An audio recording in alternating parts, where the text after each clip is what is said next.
الرحمن الرحیم۔ جس طرح بہار کا موسم آتے ہی چمنستان جہاں میں روح پرور ہوائیں چلنے لگتی ہیں، سوکھے ہوئے درخت سبززار ہو جاتے ہیں، کلیاں کھلنے لگتی ہیں، پھول مہکنے لگتے ہیں، جس میں انسانی کی رگوں میں تازہ خون دوڑنے لگتا ہے، مرجھائی ہوئی امنگیں جاگ اٹھتی ہیں، جس طرح چستی و توانائی کا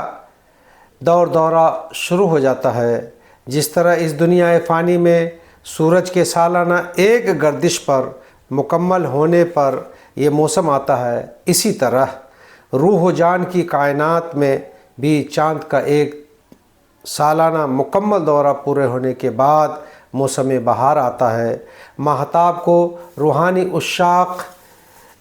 کے سود و ضیاء سے بڑا مناسبت ہے۔ عیدین کا تعلق چاند سے، حج کا تعلق چاند سے، ان گنت روحانی مراسم گردش ماہتاب سے منسلک ہے۔ سال کے 11 مہینے کے اندر غیریت کی جو کائی روح کو مقدر کر رکھی تھی، اسی غیرت کو دفاع کرنے، طبیعت کے لقاء معشوق کے جذبے کو ترقی دینے کے مواقع فراہم کرنے کے لیے رحمت کاملہ، محبوبیت مطلقہ، اپنے وفا شعاروں سرمستوں کے لیے ایک خاص مہینہ مقرر کیا جسے رمضان المبارک کہتے ہیں۔ اس کا فرمان ہے، یا ایھا الذین آمنوا کتب علیکم الصیام، اے حسن ازل کے پیمان وفا باندھنے والو، اے اپنے محبوب کی اکتائی کا کلمہ پڑھنے والو، اگر اپنے دعوے میں سچے ہو تو آؤ اپنے طریق عشق اور آئین الفت میں ایک مہینہ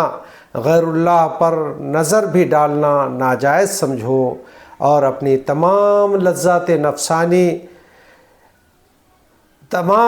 نفسانی کو اس بڑی اور حقیقی لذت کے تصور پر قربان کرو کہ یہی نفسانی لذتیں اس محبوب حقیقی کے وصال میں سب سے بڑی رکاوٹیں ہیں۔ یہی ہے اصل میں رمضان کا مقصود، روزے کا مقصود۔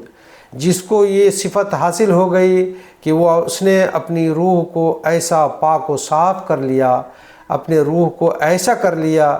کہ وہ اللہ تعالیٰ سے ملنے کے لائق ہو گیا،